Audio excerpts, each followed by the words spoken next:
The feminist shuffle.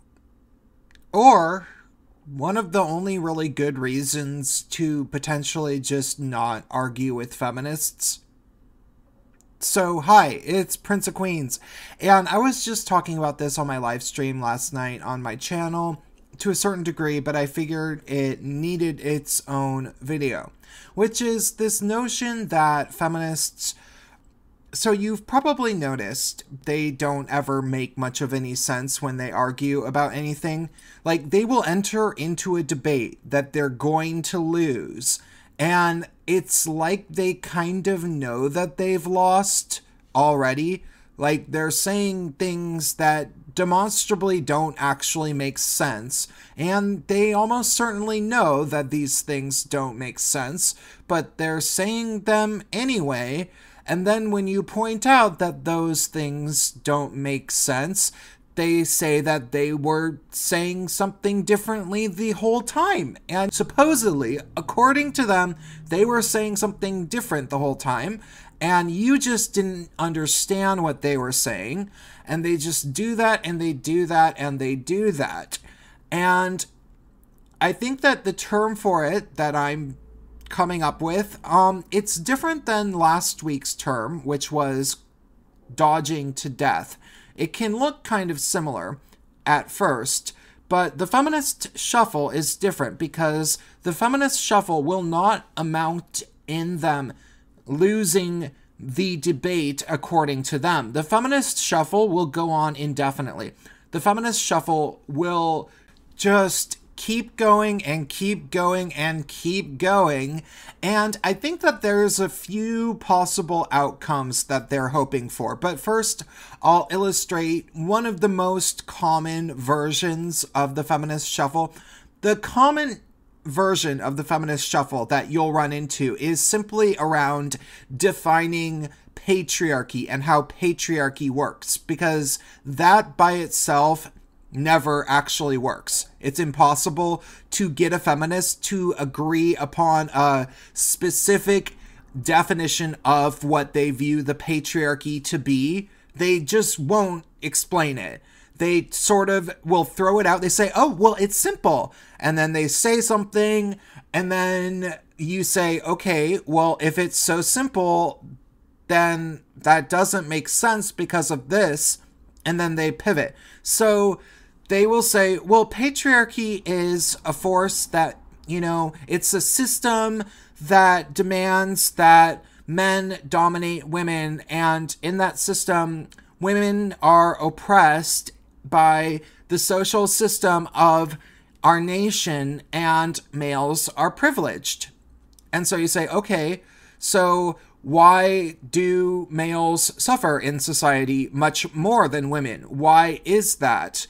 I mean, I've heard feminists say that patriarchy hurts men too, and they're like, yeah, patriarchy hurts men too, and it's like, well, I thought that males had privilege, and then they sort of, I'm not exactly sure what they would necessarily say at that moment. They would maybe say, oh, well, men do have privilege, but ultimately the privileges don't make them happy, because they are confined into gender roles, and they are forced to sacrifice their own individuality because of those gender roles.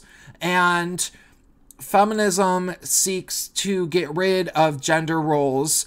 And it's like, okay, so why does feminism seek to perpetuate gender roles? Why is that? Because feminism keeps acting like women are fragile and women need extra, protection in courts and in universities, and that women shouldn't be expected to call the police if something happens to them. All sorts of things. There's all sorts of things that feminism does.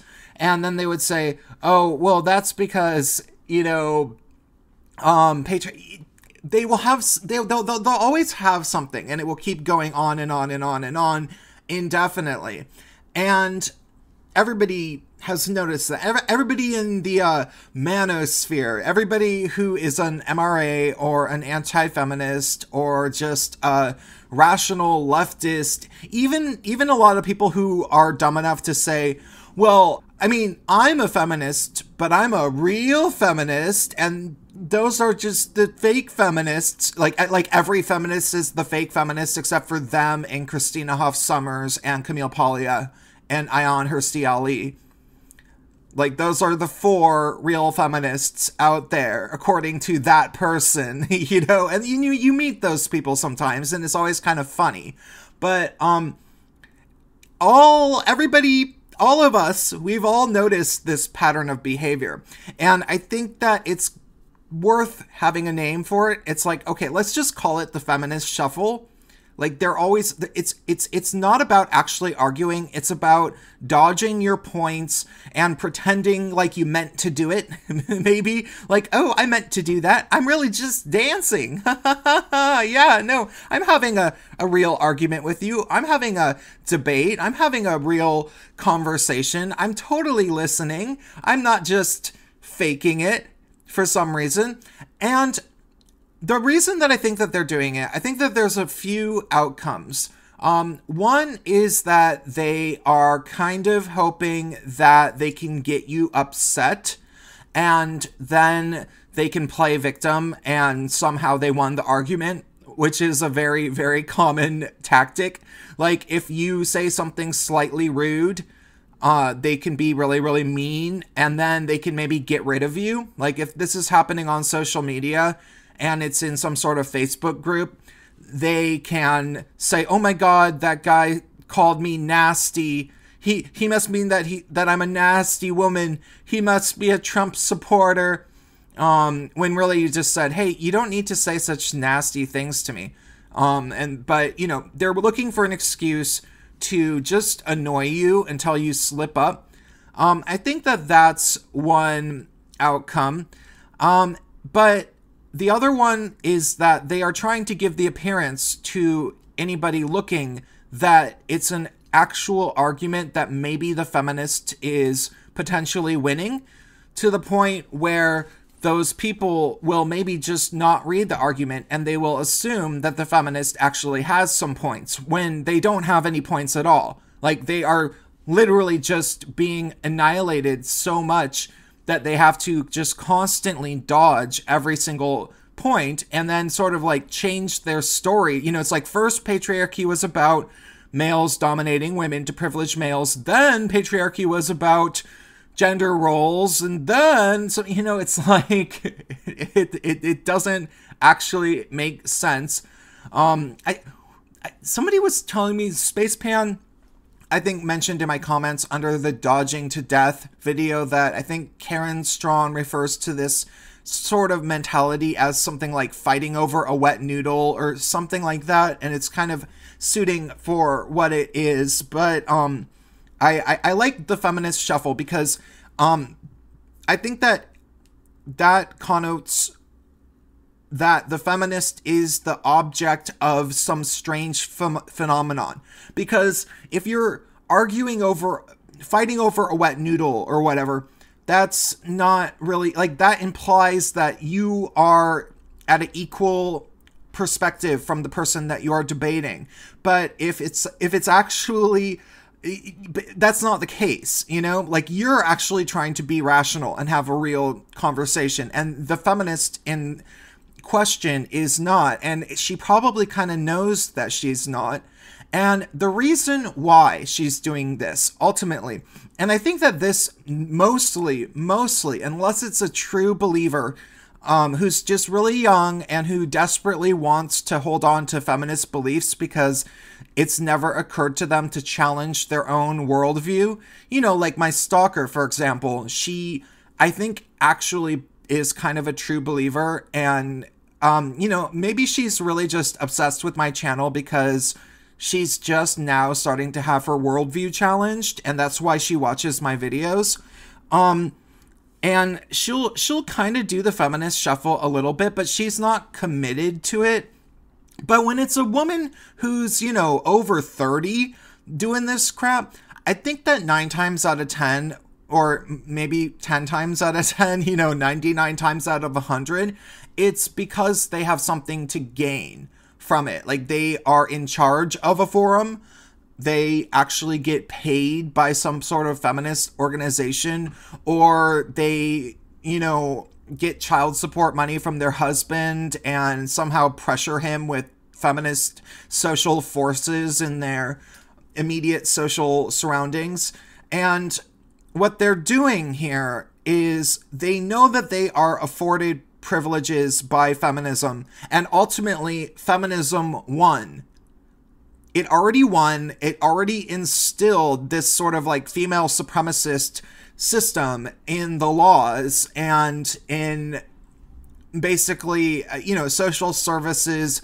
It did essentially everything that it was setting out to do, aside from explicitly putting women in charge, which ultimately maybe they never really wanted that much anyway, because it actually is really hard to be the president, and that's why they had to get a psychopath like Hillary Clinton to try to do it. But yeah, so feminists won. So all they really have to do is just keep you busy, to keep you thinking that maybe you are having a real argument with them. And no matter what happens, they've still won because they have all the power. And I think that that's what the feminist shuffle is really all about. So I'm not saying to stop arguing with them. I obviously would, that would be the least likely thing for me to be saying. But I think that you should be aware of the psychology of what's going on with these people. They want to make it look like they deserve to have the power that they do, but at the end of the day, they still have the power, and it doesn't matter what happened during the conflict because they can just veto. It would be like somebody saying, all right, I'm the king, and I'm a fair king. I promise. If you have a problem with the way that the countryside is run, you can come into my throne room and speak to me, and I will hear you out. And so you go in there and you're like, yeah, your men have been, collecting twice as much taxes and beating people up who won't pay. And the king, for whatever reason, doesn't want to discipline his soldiers.